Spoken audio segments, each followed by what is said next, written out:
It's Wednesday, and you know what that means. Once again, we are late. Of course we are. But welcome to the A2theK Wrestling Show with your hosts, Carl and Anthony. And as is tradition, let's kick it over to Road Dogg for A2theK's little known fact of the week. Oh, you didn't know? Oh yes, finger pointing and all. Obviously, we've just had Extreme Rules. Though, albeit not really that extreme, Anthony, which I'm sure we'll come on to as we talk about the show. Ironically, though, it featured a member of Team Extreme and was still not very extreme.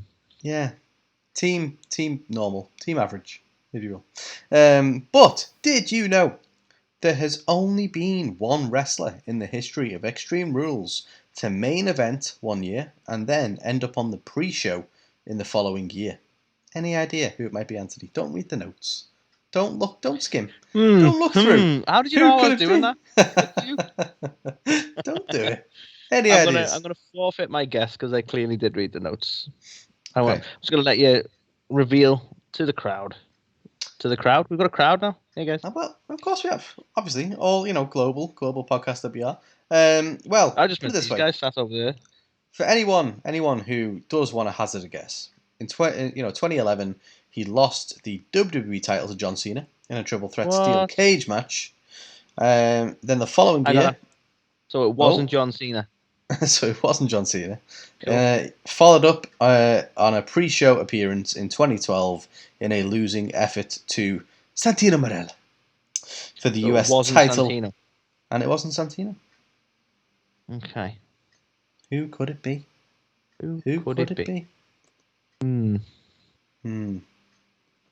It was The Miz. Of course it was It's always The Miz. In fact, yeah, it couldn't be anyone other than The Miz now. It couldn't be. But yeah, so what a I love The Miz. I think he's fantastic. He's the only 2-time Triple Crown, whatever it is, champion. Is that it? Triple Crown? I don't know. It's not about a crown. When do you become a Grand Slam? That's the one. 2-time Grand Slam. The one, isn't it? That's what I meant. He's the only 2-time Grand Slam champion, and I think obviously everything he's been through career-wise and having to change, in the public toilets and like people, audience members coming in and being "That's The Miz." I'm pretty sure I saw The Miz. The Undertaker had to let him back eventually, didn't he? But he did. Yeah. He did. Really had to earn his dues the old-fashioned way. He certainly did. He's gonna pay his dues. The Miz was he holds the many records, but yeah, the unfortunate one of main eventing one year and then going on to be on the pre-show the following year. So yeah, that was A2theK's little known fact of the week, Anthony, and we will sing it back over to Road Dogg to play us out. Oh, you didn't know? Oh yeah. So this week in wrestling that Anthony's pointing to right now, the big graphic. Let's kick it off. Let's talk about what happened this week in wrestling, and by doing so we will head over to Monday Night Raw and we will talk about, Anthony, the Bloodline versus the New Day. I saw some people upset over this, oddly upset over this, because this should have been on a pay-per-view. Who gives a fuck? It was a good matchup, and let's give us something worth watching on Raw. I concur. I think the fact that people are saying, "Oh, this should be on a pay-per-view," it's a good thing. Like, TV should be good as well. It's a good thing. We shouldn't have to sit through months and months of terrible telly before we finally see a good match on a pay-per-view. So yeah, it felt like a fresh change of pace for me. I think a solid opener. Typical of the likes of Dynamite. We didn't need all the stuff that happened at the end. I'm not going to lie, but do we ever? I mean, it's always convoluted, isn't it? It's like Cody Rhodes booking 24/7 in WWE. But yeah, I don't know. He learned the overproduction. It's true. But yeah, I don't know. I thought it was good. I think it was something which fans were clamouring for. The idea of the Bloodline, the New Day. And the fact that it just opened the show for Raw, I was like, okay, that is it felt fresh. It wasn't just like, okay, we're opening with another Randy Orton promo. So yeah, different in a good way, I thought. So Indeed. Yeah, big props from me. Indeed, couldn't agree more. Speaking of Is it different? It just makes a lot of fucking sense. My next one, Carl, is the combination of Humberto and Garza. Now, obviously, we've known since, I think, their main roster debut, certainly, they've been enemies despite being familiar. Oh, yes. And, I think that was probably set to be for quite a while, but then somebody somewhere has seen sense and gone, well, they're both kind of doing nothing backstage, and we have a shocking tag division, so let's do something with that. So now we had the partnership of Humberto and Garza. I can't even remember who they went up against, Carl. That's how impactful that was. But they had their debut as a tag team this week, and you know what? It just points out that they're both. It was a fairly quick squash, but it just really shows you that they are incredibly talented guys. They seem to work well as a team. Obviously, they are cousins, and I know they have worked together before. But I'm actually excited to see where they go as a tag team. This could be a contender for like the Raw tag scene. Like, who have we got really? I mean, Like, yeah. legitimately, who have we got? They need this. They really need this. And let's face it, they weren't using either of them in the singles side of things in any great shape anyway. So just absolutely perfectly formed, I think.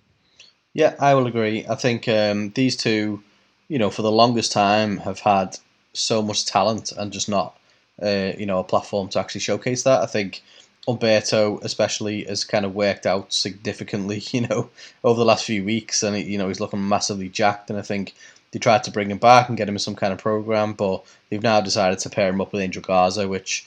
We saw Garza backstage just sexually harassing women and thought, fuck it, he'll do. Distract them in some way.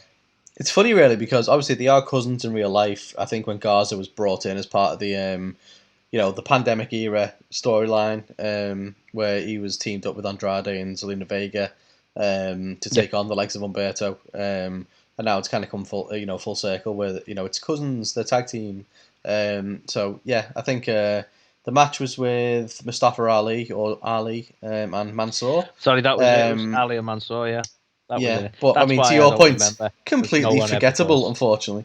But yeah, I think it's great to see these two, getting TV time, and hopefully it's not going to be something which they forget about in a week's time. I think, keep them together, really get them to do something, and then.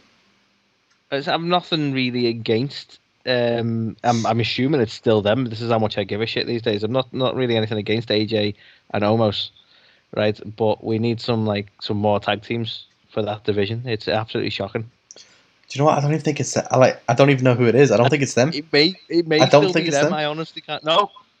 RK Bro.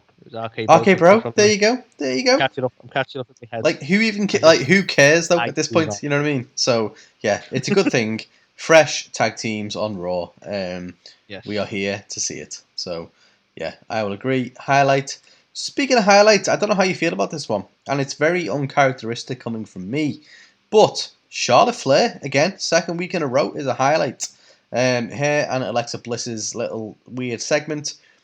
Right, I'll preface it. It was a bit long. It was very long, probably.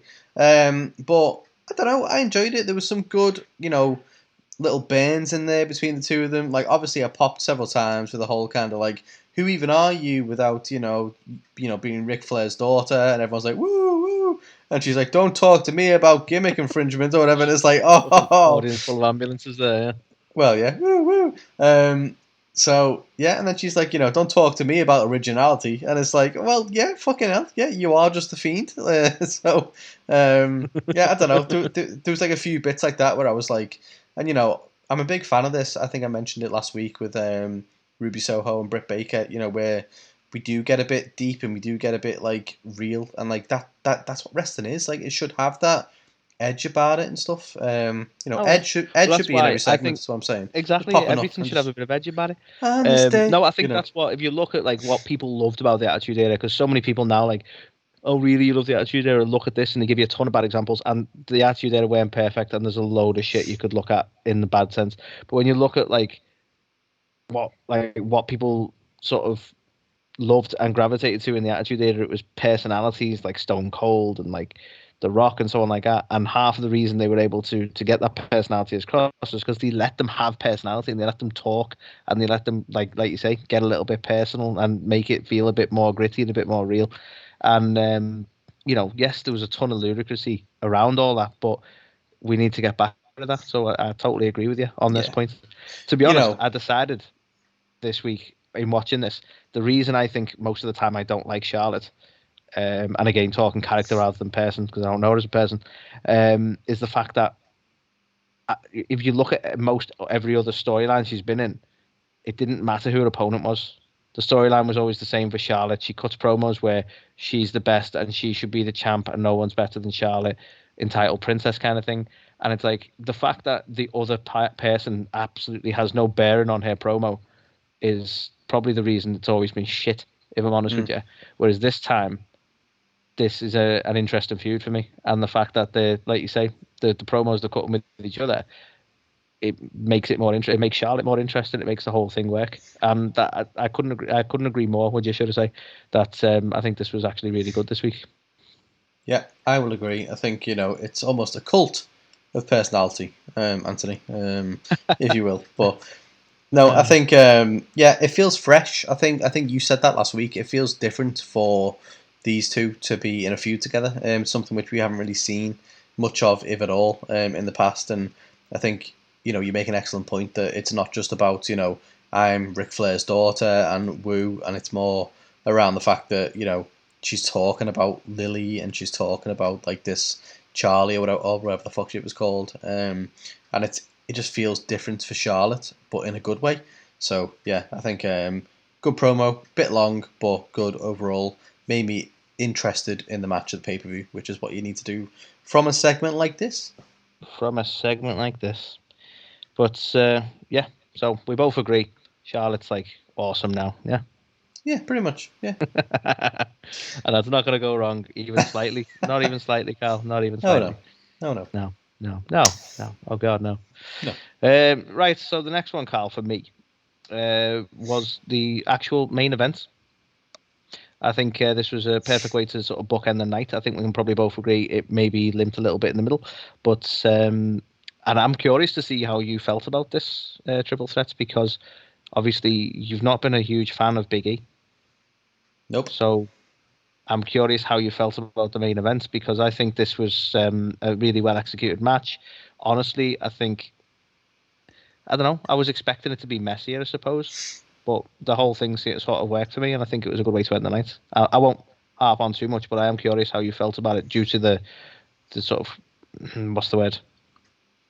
I'm not going to say you're against it, but rather tentative about about Big E being champ. So I'm curious how you feel about it all. Yeah, I mean, I think you're right. I am against Big E being champ. I'm not going to sugarcoat it. I am against it.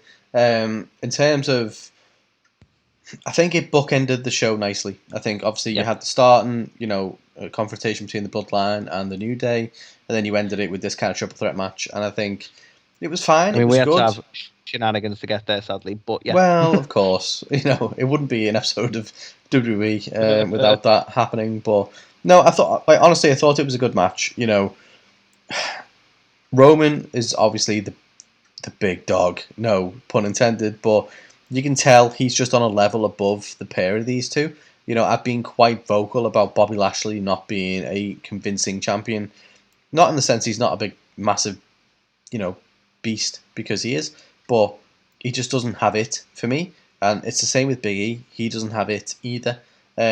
So, it was, essentially the Roman Reigns show in the sense of who was running this. But, no, I thought it was good. It was a good kind of bookending match to the show based on how it started. And, yeah, who knows what's going to happen with, between now and, WrestleMania, for example, between these guys. They've got to build new stars. They've got to put their all into it and make people relevant and make people feel like a main event draw. So, yeah, I don't want to shit on them too much. I think it was good. It was entertaining. And I think overall, it was a really good episode of Raw. So I take your point though, because it's not. I don't think it's really shitting on them to say that. I think that's probably been the unusual thing for us as wrestling fans from old is that they seem to go for the approach of we'll put the belt on them and then make them.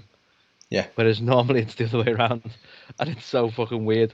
We'll put the belt on them and then we'll try and make something out of them. It's such a strange way to do it, but if they get there, if they get there in the end, and that's the end result in the sound.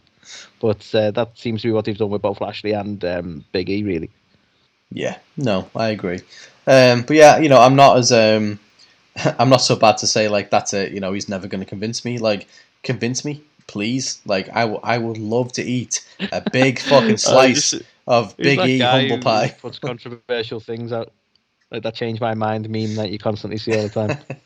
That's you Yeah, right now. that is me. But yeah, I think to your point, it's a good idea to team him back up with the New Day.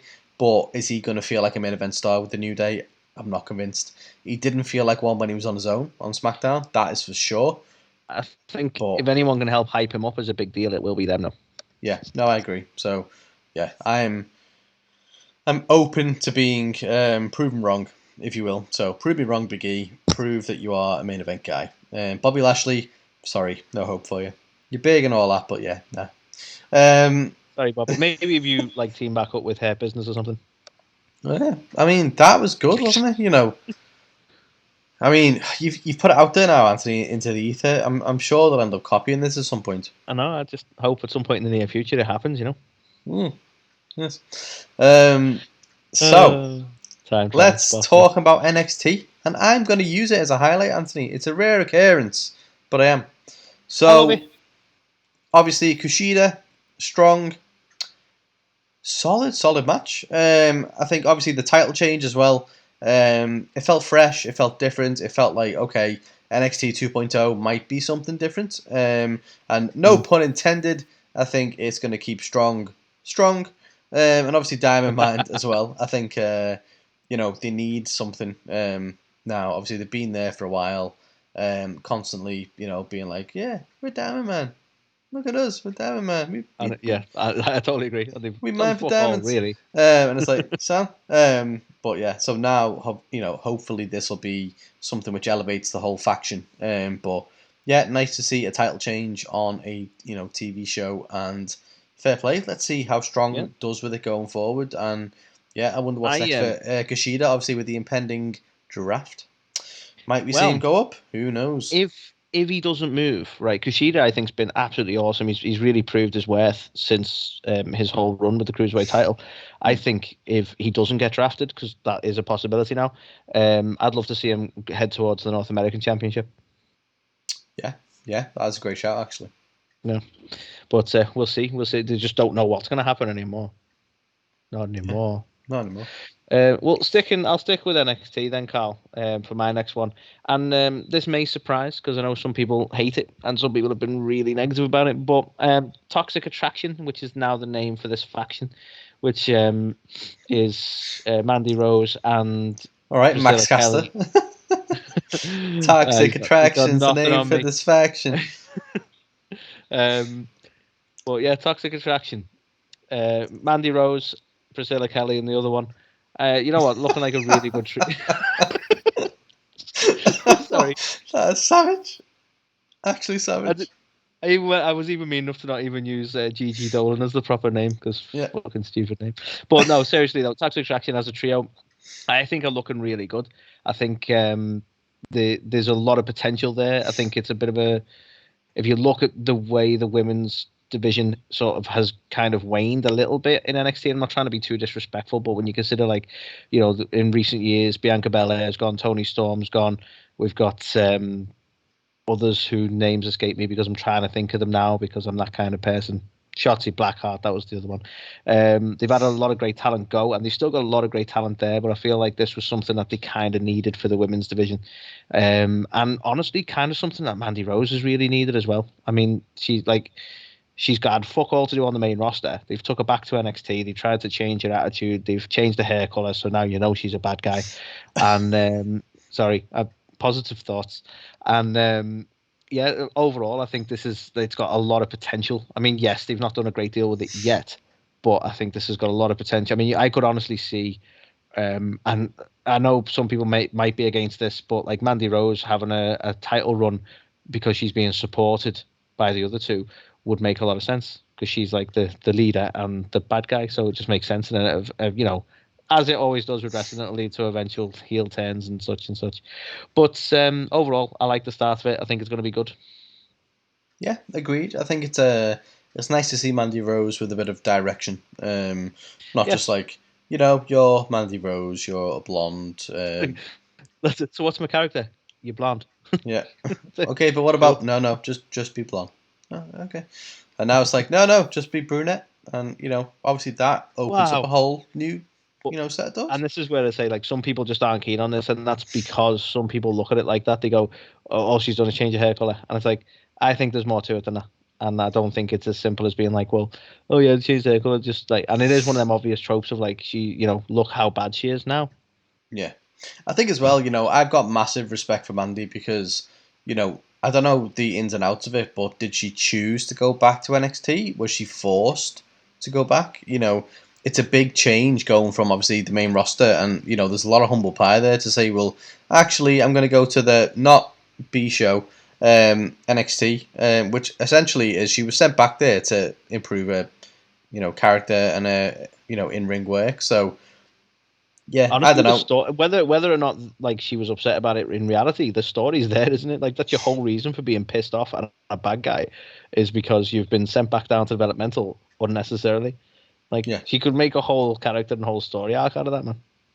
No, definitely. It beats whatever they were doing with like Aaron Otis and Aaron Sonya. Everyone loved stuff. Everyone loved Motus. that work? Yes, we'll go with that. So unfortunately, that was all the good things to talk about this week for WWE. Let's move on to the bad. So kicking it off with Doudrop versus Eva Marie. With this. I'm a positive person now, Carl. I'm going to struggle with this. All right, you've clearly been binging DDP, right? You have. You can tell. Mm-hmm. Yeah. It's all on Amazon Prime. I can't help it. It is. DDP Yoga changed my life. But we also know that it's bullshit because Anthony can't be positive about anything in his life for more than 2 minutes. Like, I feel bad because I want to be like DDP. I want to be that positive guy, and it inspired me when we spoke to him, and it inspired me when I watched Resurrection of Jake and stuff like that. And then I'm like about 10 minutes into like Twitter, I'm like, I fucking hate everything. So it doesn't last. It doesn't. But what does last is the feud between Doudrop and Eva Marie. For some reason, I'd like why are we getting this again? Why did we get it in the first place? It doesn't need to happen every week, and I don't get what it's doing for either of them. They brought Eva Marie back for some reason. Surely it's not to be jobbing out to Doudrop. I don't get it. Right? They brought her back because obviously they think something of her, whether it's her looks, whether it's her name, something, right? This ain't doing shit all for anybody. Doudrop doesn't look good by beating Eva Marie. Eva Marie doesn't look good by being squashed by Doudrop. It makes no sense. Why do we have to see it, let alone once, but every fucking week on Raw? I don't get it. So, yeah, that's my thoughts. You'd miss it if it was gone, Carl. No, I wouldn't. I think a little part of you likes Eva Marie and Doudrop. Yeah, no. It's like become a staple of your Monday nights. No, definitely, no. Not even a little bit. Nope, not even slightly. I mean, yeah, okay. Screw this positivity bullshit, Anthony. It's not working. You can't make anything positive out of this shit show. It's not possible. Well, I'm thinking, I hope we can, because if we point out these things, then it's opportunity for change. A Doudrop opportunity, if you will. So, okay. My O'Shea, Carl. A bit of a twofold. The authority crap that they seem to play on far too much these days. Well, these days they always have. Let's be honest, right? And on top of that, Bobby, because he just can't fucking talk. Like I don't know what it is with Bobby. No offense, I know Bobby's been in this for a while now, right? And he's had some proper credibility and impact and so on like that. But we've seen people get sent back to developmental for talking like this. Do you know what I mean? Like he's just not. He's not got strong mic skills, and I know we're dealing with the fact that he's not got MVP at the moment. But it's not like MVP that all was talking from anyway. We saw it quite obviously a lot of the time. So yeah, they're two for one there. But that's my next shites and complaints. Oh yeah, you got fucking Tweedledee and Tweedledum shit sitting there every now and again. They come out with something, and you're like, why are you even here? And then the next minute, fucking Dumb and Dumberest comes in the room, Bobby Lashley, and he's just like, and fight. And it's like, fuck's sake. He played into it. Doesn't use his words, uses fists. I'd love it if they played into that, but they don't. He's awful. He can't string a sentence together. I don't get it. How is this guy being a fucking world champion? I don't get it. Don't get me wrong. He's got the look. He's got the ability to a degree in the ring. Cool. He can't talk. You've got to have at what point? At what point in WWE did it become okay to be like, okay, well he's got 2 out of the 5 things we're looking for. Let's make him a star. And it's like, look, what happened? See, this is the thing. Like I was saying before, where they've gone, we'll put the belt on him, and then we'll do something with him. Because this guy in less than a year went from backstage segments where he's flipping tires with Lana to being a world champion. Doesn't make any sense really, but they did it, and now they've done it. The funny thing was he couldn't even flip the tire in the segment. It's like, fuck's sake! It's so bad. That's not us having a pop because we couldn't flip the tire. But the fact is, he was meant to be showing that he could flip the tire quite easily. Oh yeah, yeah. But anyway, I think let's not travel back a year. Well, no, let's because I think it's fantastic that you brought that up because how has that happened? How has that been his 1 year journey of a fucking segment with Lana where everything that went on with that to now being convincing as a world champion. He took so many losses along the way. They just do a terrible job. And, people shit on AEW for going, oh, well, the win-loss record means nothing anyway. They make it up, blah, blah, blah. Well, it means a fucking little bit more than what happens in WWE. We've said this. I mean, have we got it? Have we actually got it this week? No, I think we had it last week. Jeff Hardy challenging for the fucking US title when he's been on a massive skid for weeks and weeks and weeks. Yeah, but it's not like they're going to give him another US title shot anytime soon. Well, yeah, I mean, that's true. But do you know what I mean? Anyway. I'm digressing. I'll give don't be wrong, the win-loss record's not perfect with AEW because there are stars that are coming in that they want to put in a bigger position and you can't have them do 100 matches on Dark just to bring the numbers up. It makes that near impossible. And they've had to explain the Daniel Bryan stuff, haven't they? And go, well, okay, he's not going to challenge now until he's brought his record up. But, beyond that, it's still some sort of mechanism, like you say. Yeah. It's attempting to try and justify or explain something. Whereas I think for a long time, WWE haven't done that. There were times when you didn't need an actual record being shown, but you could see someone was on a hot streak and then they were suddenly in the title picture and you go, well, that made sense. Now they just go, who's next? And I think the problem's been, especially for Raw, because that wouldn't have happened with Bobby on SmackDown because it wouldn't have felt right. Whereas Raw, they had a real lack of star power. So you had Drew McIntyre. And then if you look at his sort of defenses, like Randy Orton was a legitimate candidate. Yeah, he had to have about 4 or 5 matches with him. Do you know what I mean? It was a difficult slog to find decent opponents for him. Yeah. So Bobby got called up. One of the biggest problems for me is the fact that the WWE audience is so casual now that they have to be so self-referential constantly and be like, well, oh yeah, well this guy, he's done this and he's done that, and to your point where you would have someone who was on a hot streak and it would just make sense because you would watch it every week and you'd be like, okay, this guy's probably going to go for the title soon. But now it's like, in case you didn't tune in the last 3 weeks, this guy. Here's the thing, though. It's just a mentality, though, isn't it? Like there's got to. It can't be mostly casual viewers, right? They're easily, even the worst show, Raw, is pulling over 1 million viewers every week. They can't be casual. They can't all be casual. That's impossible. So they've got people coming back week after week, but they're not catering for them. This is just a management mentality, isn't it? No, I think to casual viewers when they clearly don't need to. Yeah, I think, was it Nick Khan who came out and basically said that, we know we're putting on a TV show where, the bulk of people who are watching it watching the phone at the same time and they're just on TikTok or something and it's on in the background as something, background noise. That's shocking. Why would you say that? We know we're producing a show that you'll half watch. Yeah. Well, what the fuck is that? Exactly. And imagine any other, take it away from the theatrics of an embellished sports entertainment arena. Put it as an actual TV show. Imagine, right, a show what's a show that we really like? Imagine Game of Thrones just going, fuck it. There's no point in trying too much because you're not really going to pay attention. So each episode's going to be pretty much isolated by itself, and we'll remind you constantly who everyone is, just because you're not watching, are you? You don't really give a fuck. Imagine any other show doing that. Imagine how horrendous that show would be. Do you know what though? Like the scary thing is with Game of Thrones, with the reference you made, is the amount of times. Don't. No, the amount of times in work where people were like, "Who's that one again? What's good?" Like they couldn't follow it, and it was like, yeah, I can sympathise. Watch it. I can sympathise. So yeah. Okay. That was yeah. Okay. Maybe that wasn't a good example. Yeah. But my point is, Nick being the whatever the title they've given him is, involved in WWE, he shouldn't have that mentality. He shouldn't be trying. It's almost like saying, well, we're not going to produce a show any better than that. No, that's what we're producing. I mean, for whatever reason, WWE sees himself as a variety show, which leads nicely on to the next shite this week, Anthony, which is we got to see Shayna Basler versus Nia Jax.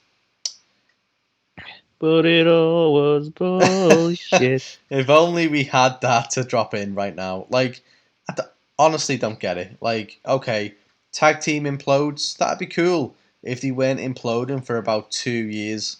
Or anyone liked them as a tag team. Like, well, it was impactful when Edge and Christian split up because we liked the tag team. Well, yeah. You know, or if anyone liked them as individuals, really. Oh, wait, positivity. I'm sad that they split up. Yeah. But, like, the way they did it as well, like, you know, Shayna Basler has the potential to be something. She's not going to be a star because she can't talk, right? And that is a big thing in wrestling, right? People, like, you know, I've said it with Bobby, I've said it with, you know, other people. If you can't talk, you're not going to be featured because no one's going to give a fuck, right? And Shayna can't talk, right? She comes across as goofy, a bit of an oaf, and not menacing in the slightest, right? But she comes out, you know, these two have a match, and, you know, essentially she breaks Nia's, I don't know, elbow, shoulder, something. She gets real violent about it. Something, yeah. Did she stamp on her hand? I don't even know anymore. She stamped on something. Some kind of bit of the arm. And it's like, well, okay. And obviously you've got Nia rolling around, screaming like a fucking banshee. You know, this is the same woman who's like, my hole! You know, it felt very much the same fucking kind of wavelength as that, to be fair. My hand! Yeah, same thing. Well, exactly. And it was like, well, you know, it was over the top selling. It was like, you know, unbelievably shrieking. Like, you think she'd been... It was almost like Lillian Garcia getting, you know, knocked off the ropes by Charlie Haas. It was over the top. I kid. Lillian, if we get you on the show one day, don't watch this episode. But no, I think, yeah, it didn't land for me. And I think, what were we, like, as, you know, as an audience who doesn't like either of them, what were we meant to feel? Nobody likes Nia Jax. It doesn't make any sense why we would go, oh, but Shayna's just like broke something. Like, we should care for Nia. No, we shouldn't, because she's a twat. And everyone knows she's a twat. So it's like, well, why? And like, it's impossible to feel any higher levels of, yeah. So why are they trying so much? This was a 100% kind of a segment, I think. You know, we talk about a variety show. I don't know who this segment was for, because, yeah, who the fuck cares? So, yeah, Nia's injured. Cool. Keeps her off my telly. Cool. Keeps her off my telly. It's a fucking good thing as far as I'm concerned. You got too much enthusiasm in for that match. Go full OT with it. Oh, yeah.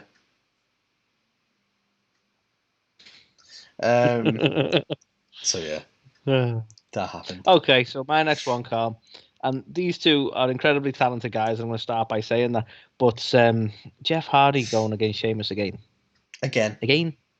Like, this is almost as bad as Creative Have Nothing For You when they just keep putting you in the same fucking match. Right? And I really hope that we don't see them in a match again anytime soon.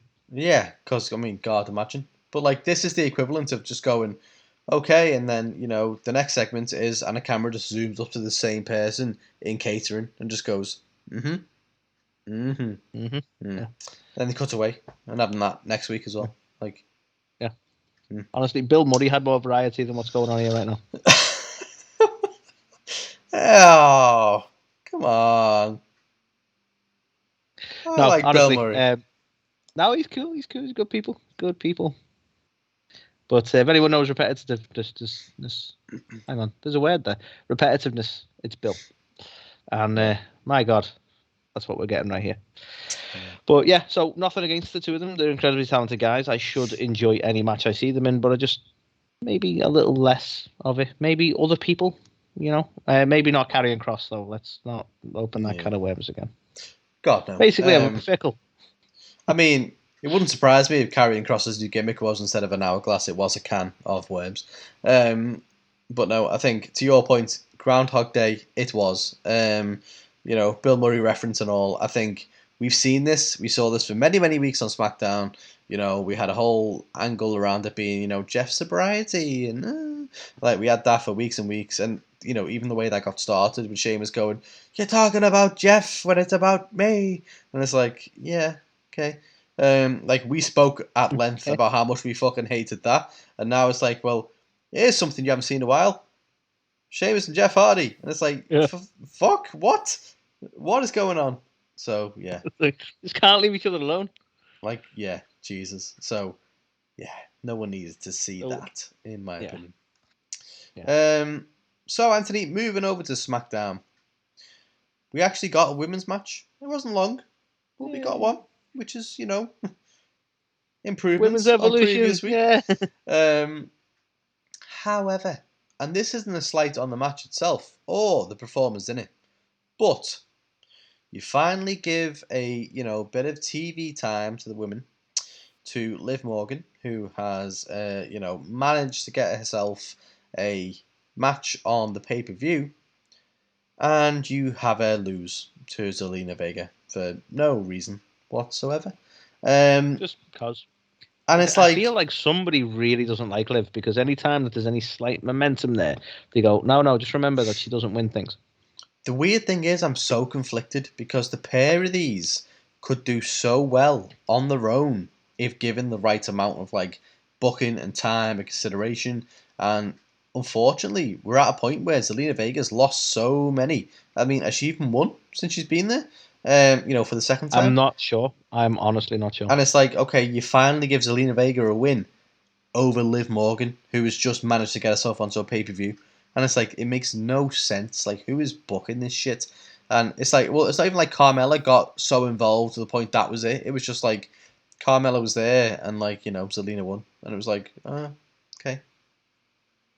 What a great time to do that, right before the pay-per-view. So yeah, was not a fan. Crazy. Fan of, I will be explicit, I am a fan of the pair of these, but not a fan of what happened. You had to throw the word explicit in there, didn't you?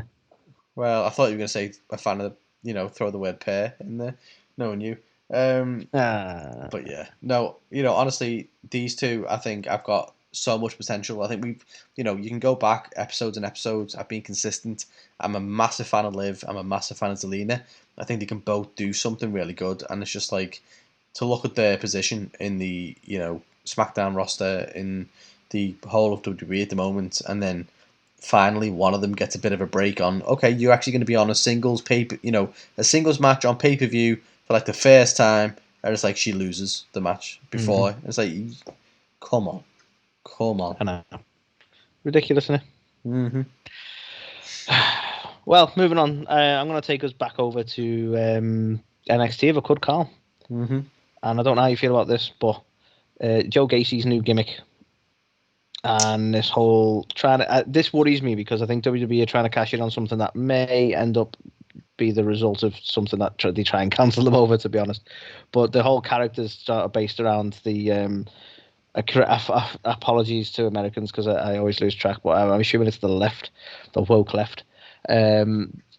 But essentially, he's going for one of these, this safe space, that sort of one note sort of bullshit of trying to be sort of super woke, but in a wrestling capacity. So we're in an arena where it's based around physical matches, and he's trying to make the ring a safe space. In itself is just fucking utter nonsense. But the character he's trying to portray, I think, is probably almost a bit too political. And I don't really, obviously, I can't by any means start talking about American politics, so I'm not going to try. But the point is, it's a dangerous territory for WWE to tread into, in which they may end up saying something or doing something or portraying this character in a way that's going to piss a lot of people off and cause a lot of problem. And I'm like, why even bother? To be honest with you, the character's a bit shite, because again, it was just you going for whole things of good match and trying to shake the hand and stuff, and it's it just doesn't. It's not going to last as a gimmick, and I don't know. I'm just not feeling it, to be honest. And as I say, I just feel like this may be something that causes them problems down the line, in all honesty. And some people might go, "Oh, WWE, they've done, they've dabbled into politics before. Obviously, they've had the former president Donald Trump on WWE TV, so it's not like they're afraid of going into that. I think it's just the way they're trying to portray this character. It's like, aren't you then roughly isolating like a large percentage of Americans?" Yeah, it's a weird one. I think they're probably trying to go for, shock culture of like, oh, will he be cancelled? And it's like, yeah, I ain't a fan. So, yeah, I would agree firmly in no shite. And the last one to talk about for WWE this week, Anthony, is Happy Talk. Because everyone needs a talk show.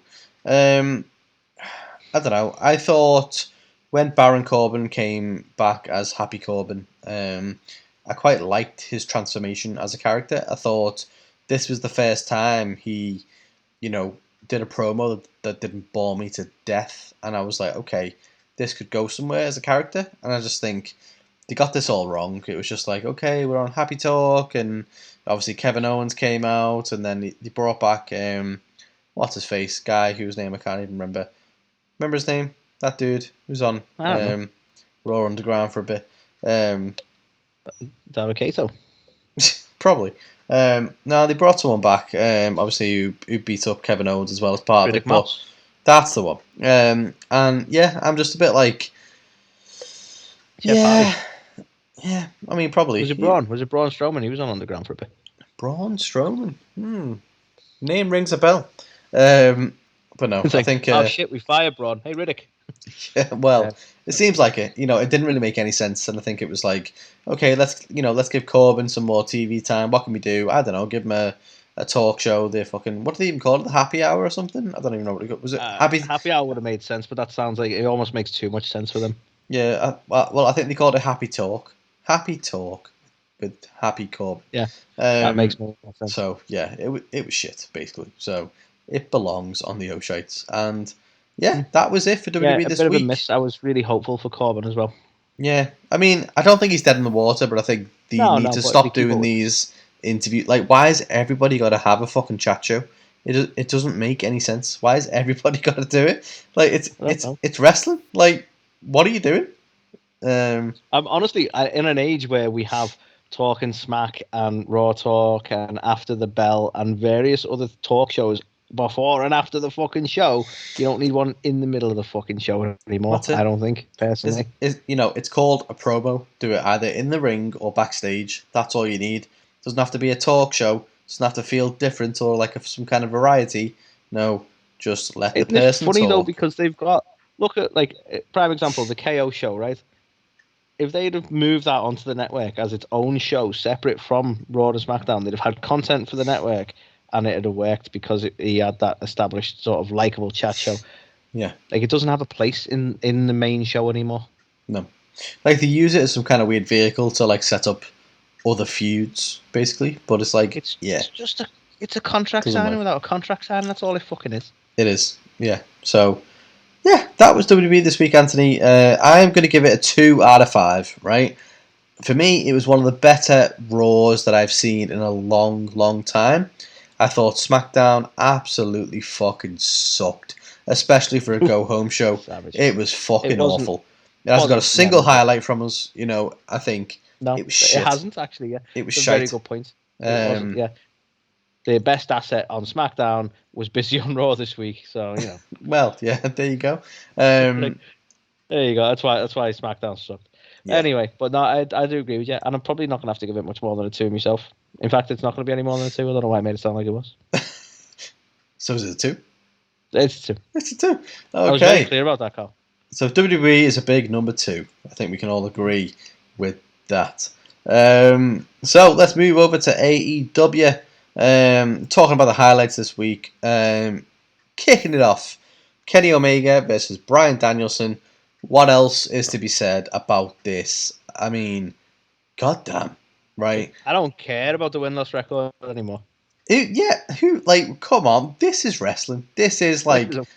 Oh, honest to God. This actually, because I know, like, I've seen enough of Bryan Danielson in his former alter ego, to know that he's a fantastic technical wrestler. And I know that a lot of people have watched Kenny from New Japan days and all that. I haven't.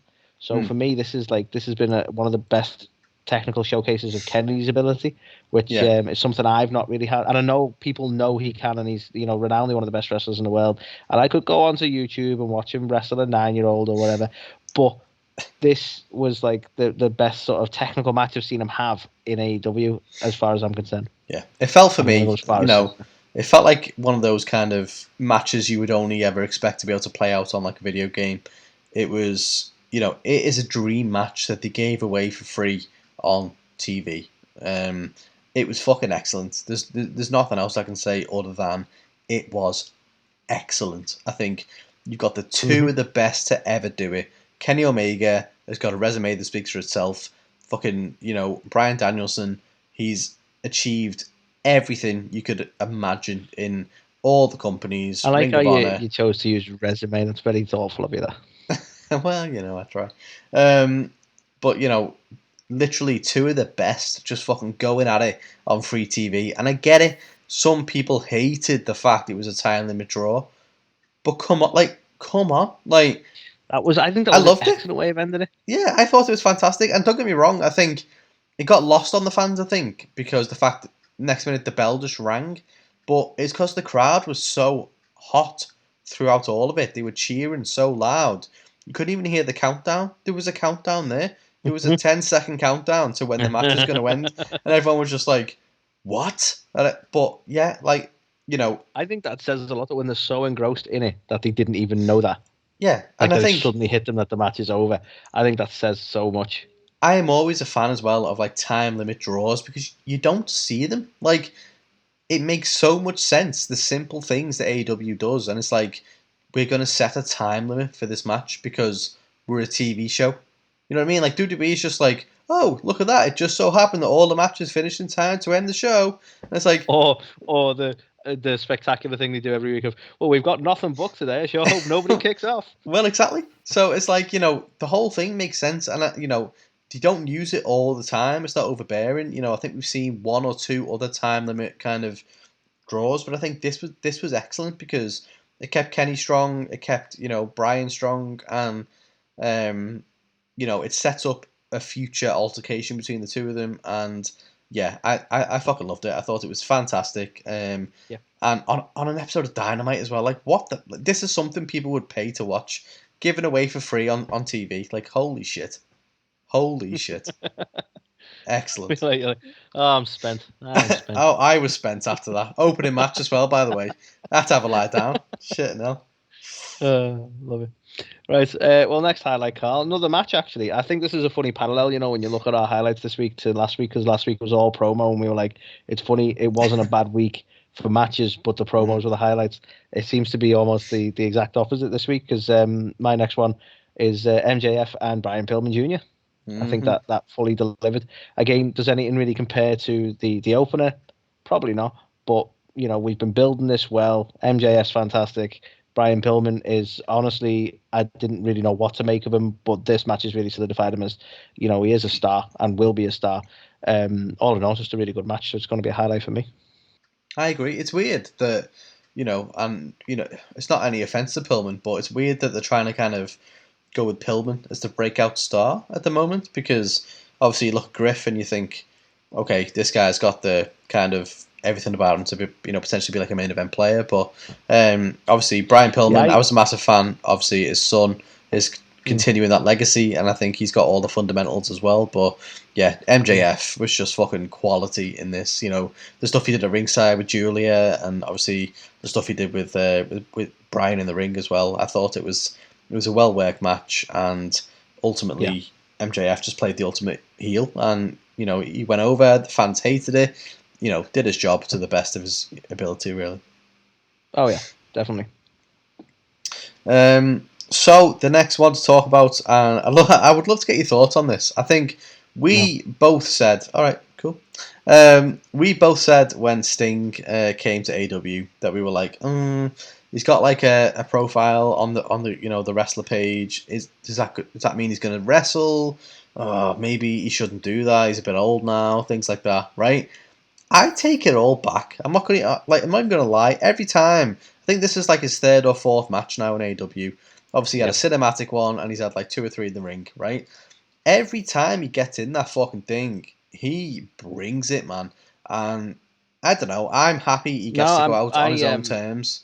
It may have been last week, or no, I think it might have been Revolution. I can't remember now, right? But I made this comment that I am a massive, massive fucking hypocrite because anything WWE does with all the talent, I moan and piss and moan about. And I'm well aware of this, guys. But when Sting took the victory and also did the what was it? I want to call it the Cobra Clutch. I can't remember the Walls of Jericho, but Sting's one. Oh shit! Yeah, Scorpion Deathlock. Scorpion Deathlock, thank you. And he did it to 2 people, and I'm like, he's just totally fucking ruined that tag team, really. But I fucking loved it, and that I'm just a massive hypocrite when it comes to Sting. He has, I think, he's so totally surprised in what he can do in the ring at his current age. But on top of that, bit of a Sting mark.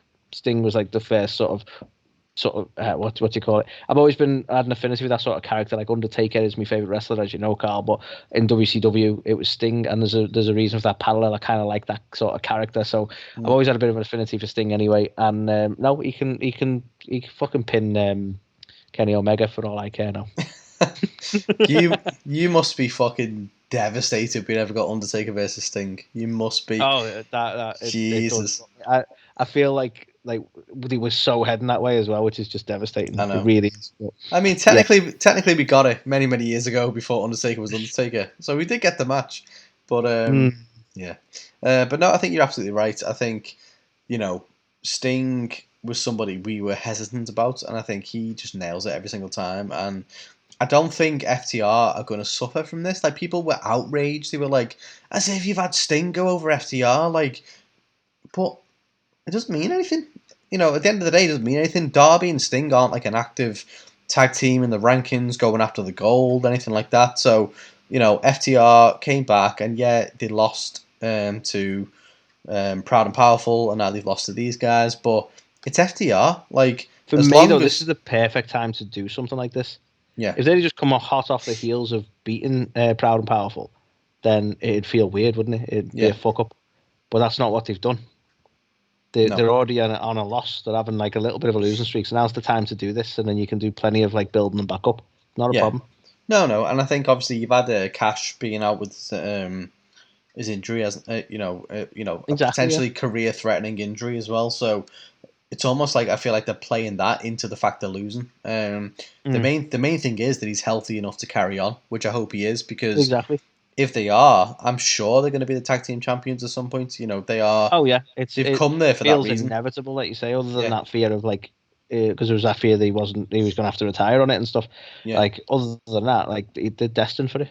It's going to happen. It's funny, like the AEW critics, because they're like, oh, people are just going to AEW to become champions, and then they go over to AEW, don't become champions, and like, oh, they're not even using them right. I thought that was the reason they went, and it's like, make your mind up. Like, what do you want? Do you want everyone who comes over from WWE to be the champion, or do you want, what do you want? You're not allowed to use any sort of time, because I remember them doing it almost straight away with Miro. It's like, oh look, they're using you so much better than they did in WWE.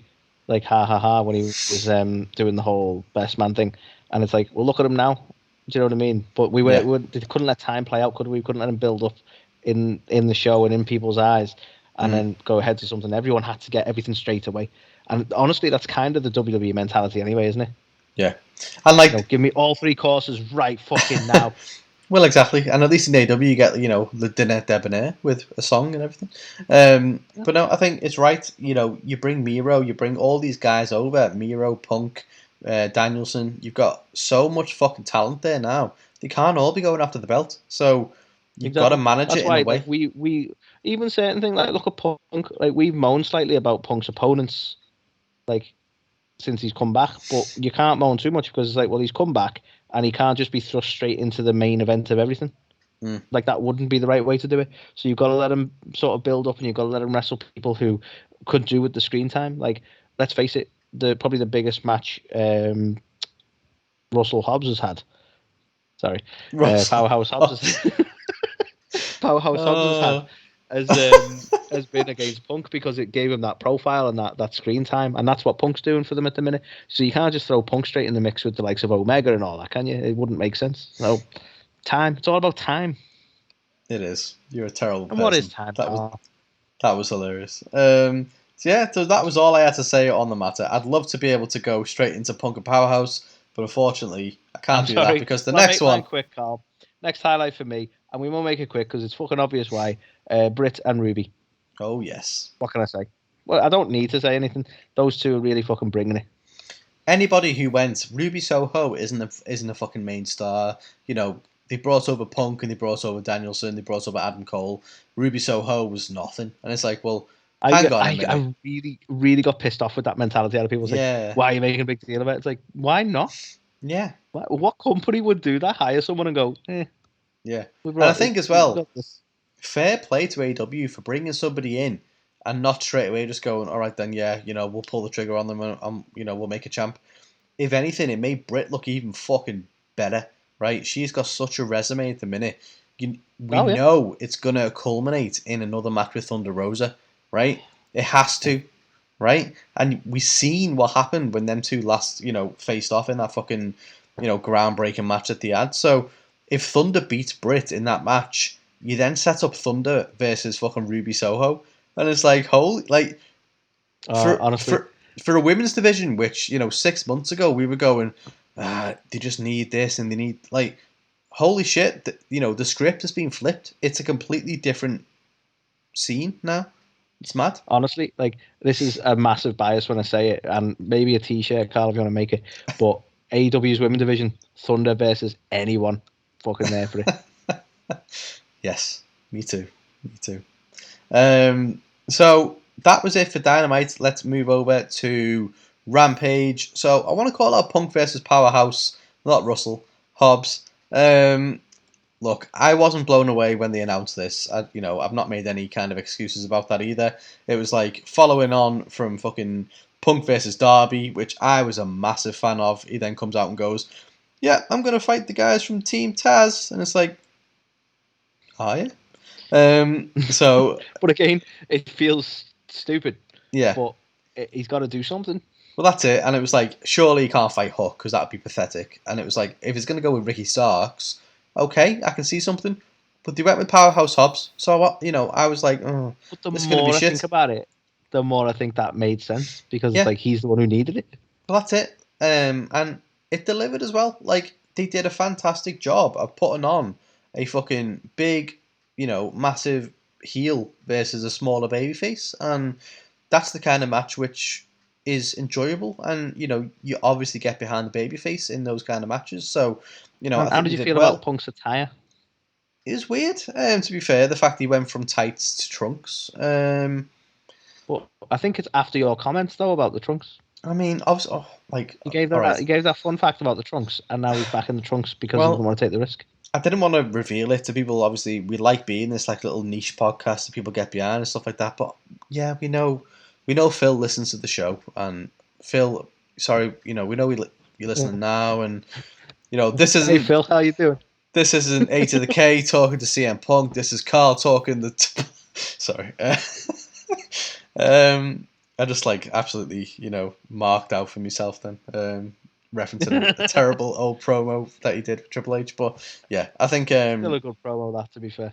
Yeah, I don't know. Obviously, we know Punk as a guy in trunks, so Punk in trunks is better than Carl Seuss here. Yeah, chicks with dicks come. Would you chicks fight with Punk in his trunks? Yeah, so I don't know. I think yeah, it was nice to see Punk back in the ring, regardless of what he's wearing. But I think they did a good job for Powerhouse Hobbs. As you said, he was the one who probably needed it the most. Ricky Starks, we know, has got an it factor about him. Powerhouse has got the look, he's got the size, but we were kind of like, well, what else is it going to be? And having matches with the caliber of people of CM Punk is only going to be good for him in the long run. So yeah, obviously Punk won as expected, but I think the way they played it out made sense. It gave Hobbs a bit of a rub from being in there with the main event guy, and it gave Punk another win on his kind of ascension to, wherever he's going to end up. So, yeah, all in all, I was undersold by the pre-booking, and I was impressed by the match itself. Oversold by the match. Love it. So, my last one, Carl. Probably in a similar vein. I'm curious to know your feelings on it, because I was a little bit up and down on this.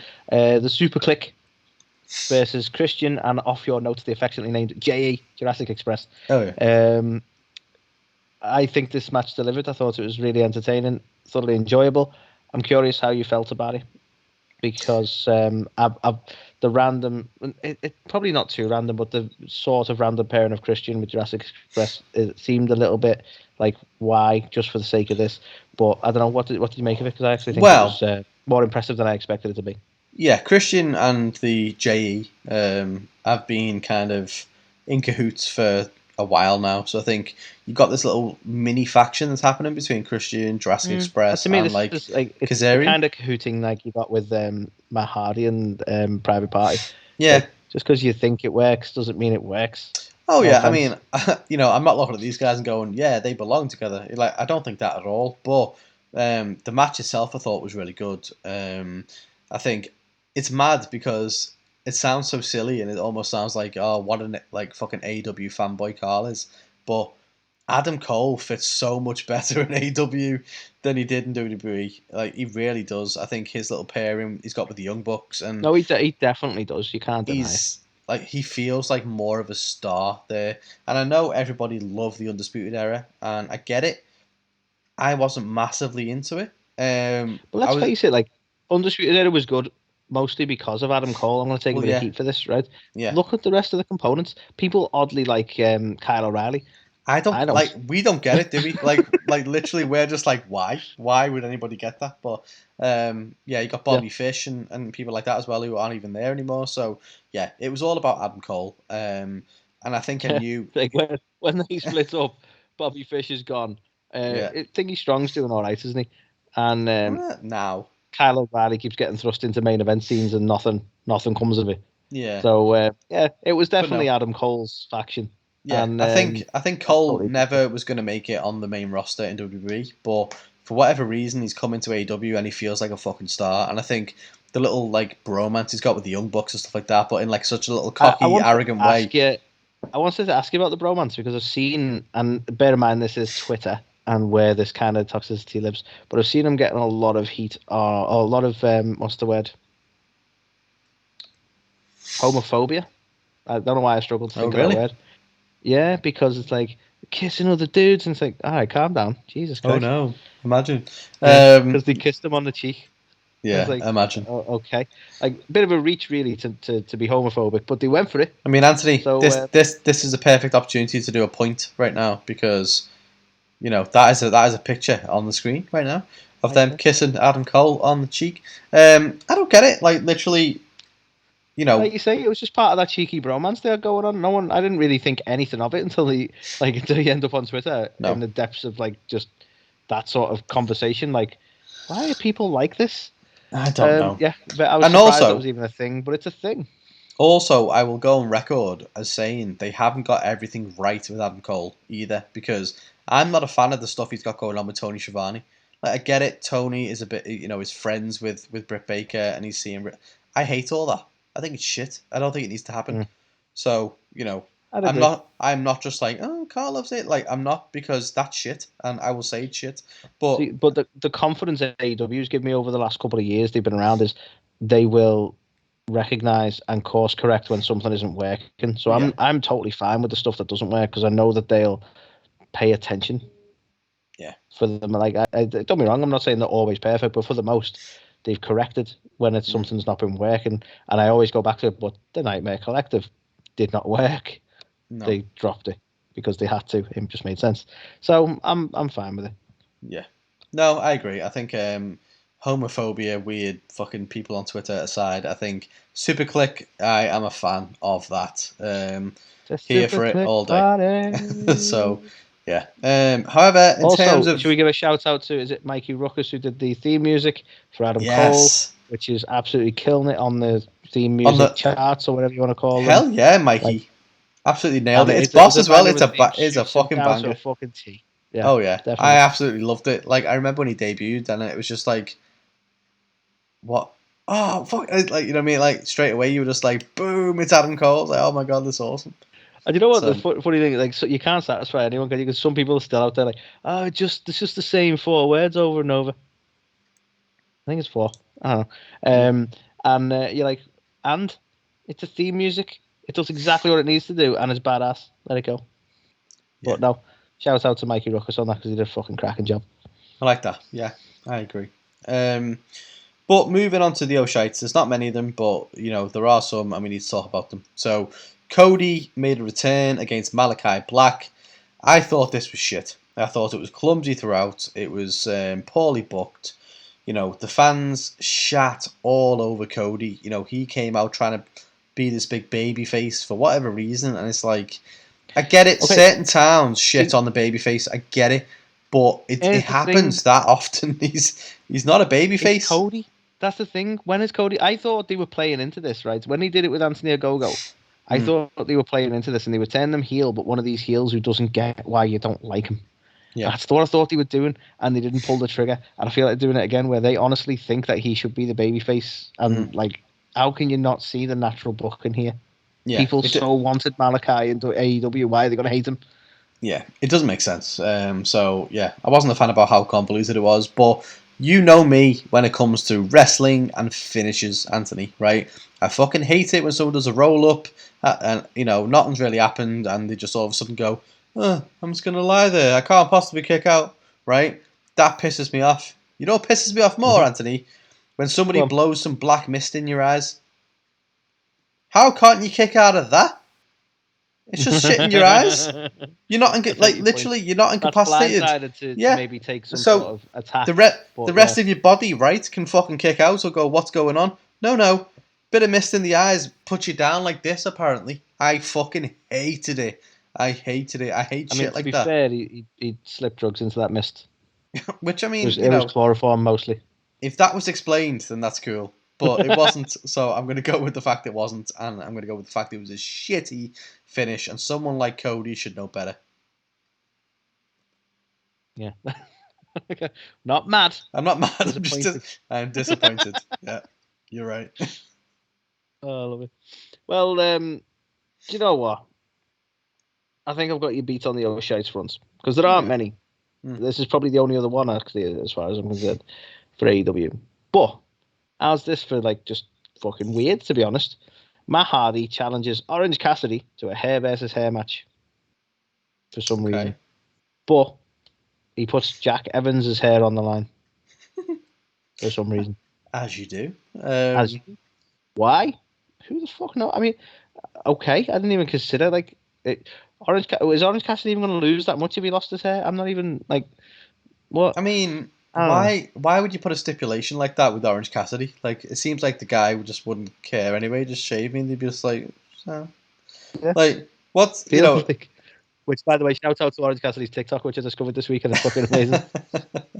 It is. You know, it definitely is. But like, you know, typically with these kind of matches, you know, the gimmick exists for that purpose. It's either someone losing a mask and giving up their lucha identity, or someone, you know, who is very much like a bit of a prima donna who loves the way they look and can't possibly Yeah. part with the hair, right? And Orange there's never going to Cassidy? be a better hair versus hair match than Kurt Angle and Edge, and we all know it. Well, yeah, there you go. So yeah, I don't know. It feels a bit weird. Obviously, I will go on record. I think I have done in the past. I'm not a fan of the Hardy Family Office. I don't get it. Not for me at all, in the slightest. But yeah, this weird thing where it was an O'Shite last week or the week before, where he got some guy from the audience and started shaving his head, and that made no sense. And now we find out it's leading to this. But yeah, again, it's against Orange Cassidy, who seemingly wouldn't give a fuck if he shaved his head because he's Orange Cassidy. So it's like, what is Honestly, the you point? could probably just offer him the money and he'd do it. Yeah, It doesn't even need to be a match. he probably do it himself. He just be like, Yeah. So yeah, I agree. Yeah, That is an so O'Shite, very, Anthony. very strange. Has to be an O'Shite, definitely. So AW, Anthony, I'm going to give it a 3.5 out of 5. I think it was an excellent Dynamite, fucking fantastic. Rampage, I thought was okay. And I think I will firmly go on record as saying I prefer a 1 hour Rampage. I think they get it right every week, pretty much consistently when it's a 1 hour show. I felt like they tried to cram a bit too much into the 2 hours, which is weird since it's only normally a 1 hour show. But yeah, there was so much going on. They tried too hard. Like I do think it's something about working with that tighter time scale that they, like you say, they seem to nail it. They know that the time is precious, so they just it is better somehow.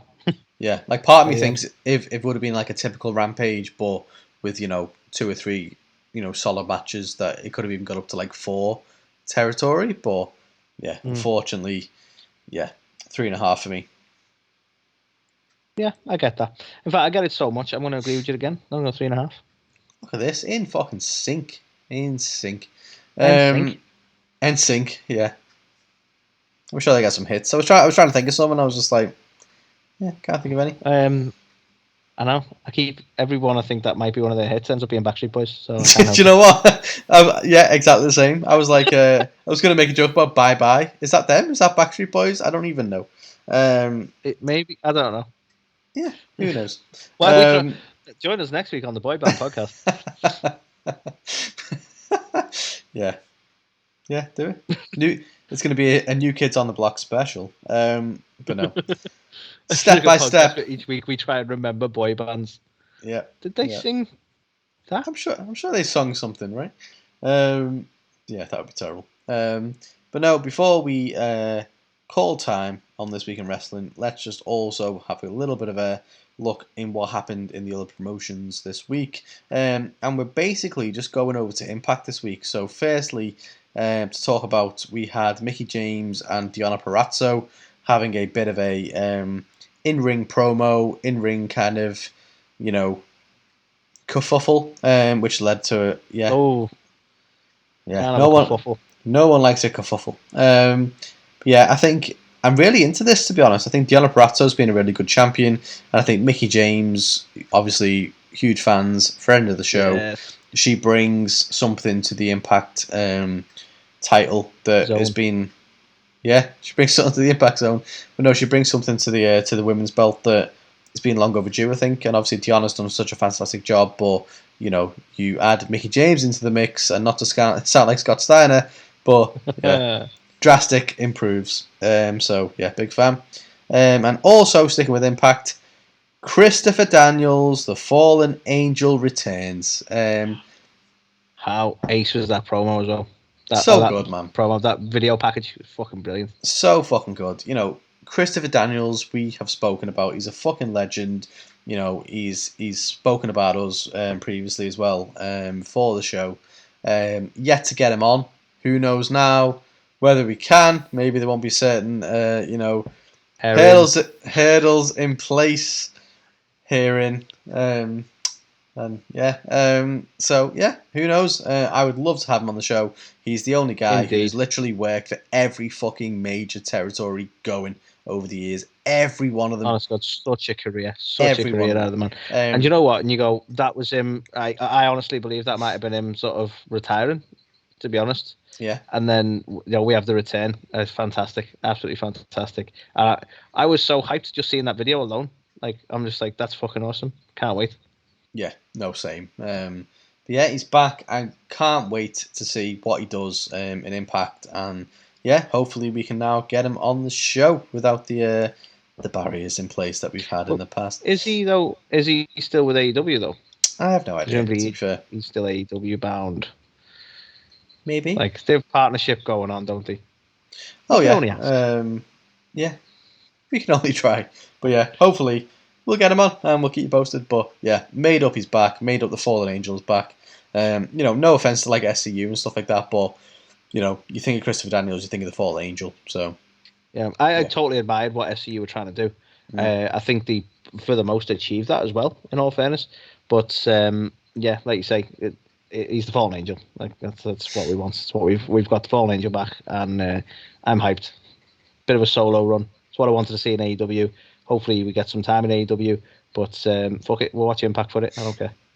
Yeah, whatever it takes. That was This Week in Wrestling. We will be back talking all the latest news and news and rumors in the world of wrestling in the Ringside Report, and we'll give our thoughts on Extreme Rules. Was it Extreme? Extreme. Normal rules. Extreme. Yeah, we'll give our thoughts on the rules. So we'll be back after this.